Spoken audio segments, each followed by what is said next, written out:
The member for Euroa. Thank you, Acting Speaker. I also rise to speak on the Children, Youth and Families Amendment supporting Stable Strong Family Bill 2025. And I don't envy your role. This is going to be a huge few hours, but an important one to make sure that all of our opinions and debate go towards improving the lives of very vulnerable children as well as foster carers and the whole support system. So appreciate your role in navigating the next few hours.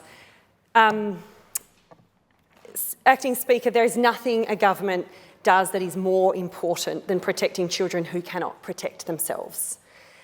And when the state removes a child from their home, it does take on that role of a parent. It's not a supervisor, not a coordinator, a parent. Someone to nurture, to keep it safe, and to make sure it has the best opportunity in life. A hard role, as all of us as parents know, you always wonder if you're doing a job. But if the state takes on that role, that's its expectation as well. It is an extraordinary power that comes with extraordinary responsibility. Because if we get it wrong, those consequences last a lifetime, and it can go on and have generational impact. So I want to start by acknowledging the foster carers across Victoria, including many in my electorate, who open their homes to children they have never met before and love them as their own.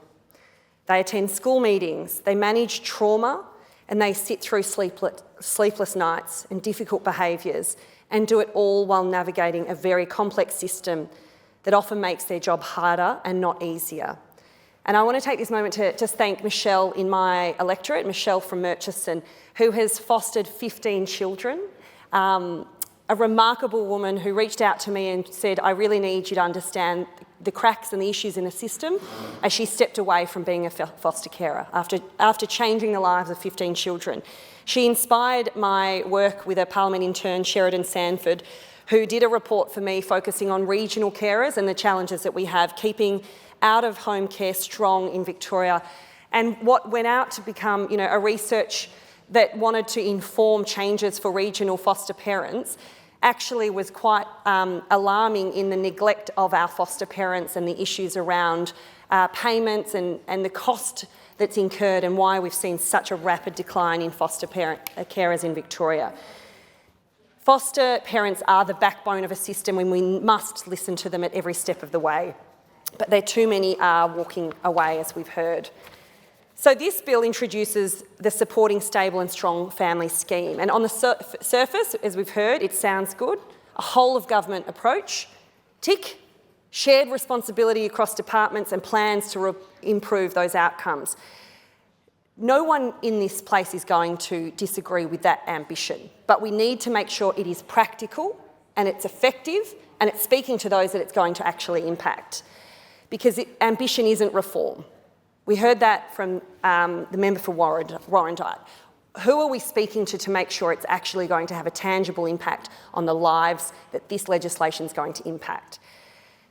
Because we just cannot be focused on more bureaucracy if we're already hearing from the foster carers that that's not working, or for the children in residential care that that's not working. It does not create enforceable rights for children. It does not require departments to act, and it does not compel agencies to work together. So it does not fix the real problems pushing children into unsafe and inappropriate placements. So it risks becoming another structure in a system that is already failing. And no one can argue that the system is failing in Victoria, because the stories are heartbreaking and they're too frequent.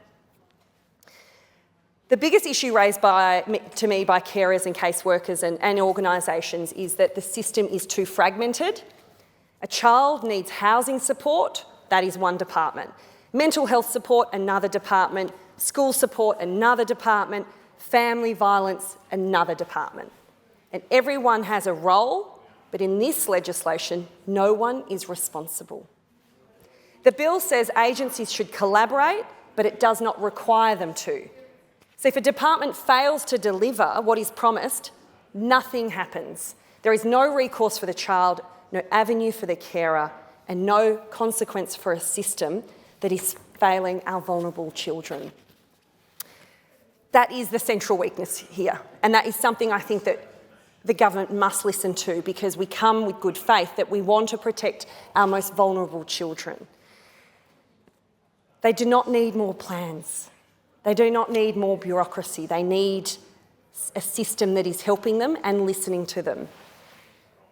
Acting Speaker, last year I had the privilege of attending the opening of Odyssey House Circuit Breaker Rehabilitation Program in Mooloolah, in my electorate. My family have had a really close association with this facility that is absolutely a circuit breaker. It allowed my sister to have the reunification with her children after my parents stepped in to help her through a really, really hard time. She's remarkably brave, and she stepped up and asked for help when she needed it. And I met so many parents like her, so brave to make that hard decision a person can make, and I could not comprehend being that brave to say, I can't parent my children right now, but I really want to. I need to, but I need to make sure I'm healthy enough to do that first. They stepped away from parenting so they could become healthy again. And this is not because they did not love their children. It's because they loved their children that they did that. Every single parent I spoke to was there for one reason: to reconnect with their children and be the parent that they know they needed to be. They trusted that temporary care, properly supported, would protect their children while they rebuilt their lives. And that is what the child protection system should be. Not bureaucracy, a bridge back to family. Allow them to get healthy enough and to be the parents that they know they can be. So the crisis in the bill, it does not address so many of the issues that we're actually talking about. It's actually adding more bureaucracy. And we're losing foster carers at such an alarming rate. Carers are telling us they're undervalued, unsupported and financially stretched, and many effectively subsidising the state to care for its own children. And when carers leave, children do not disappear. They end up in residential care. Children under 12 in residential care units. Something is wrong. We need them in homes. We need them nurtured and loved. And this bill does nothing to address the workforce collapse in family-based care. There's no meaningful action on carer support, no structural changes to recruitment and retention, no serious resourcing reform. We cannot fix child protection while ignoring the people who actually care for the children. We've had strategies before, we've had Parliament intern reports before, we've had plans before, and we have had reports. The same issues keep getting raised, and we're skirting around the edges when it comes to substantial reform. Workers spending more time navigating the process than helping families, carers spending more time filling out forms than supporting their children, and young people leaving care say they fall into a gap the moment they turn 18. The bill expands recognition of care leavers to 25, and that is welcome. And I want to do a shout out to Alex, one of a branch president in the Nationals who has also guided, he was a foster child himself, and he spoke so passionately at one of our state conferences about the need for that safety net post-18, and he's a remarkable human because he had remarkable foster carers that carried him through his young formative years. A young person does not need to be recognised as vulnerable. They need housing, they need mental health support, and they need stability. One of the most concerning elements is in this legislation explicitly allows agencies to prioritise their existing duties over these responsibilities. So every moment coordination becomes difficult, costly or inconvenient, departments can simply say their primary obligation comes first. That is deeply concerning. Please, Acting Speaker, we actually need reform, and we need to make sure that we measure success in the child protection space by outcome in children's lives, not reports on a table. Because every time we prioritise process over people, a child in Victoria is paying the price.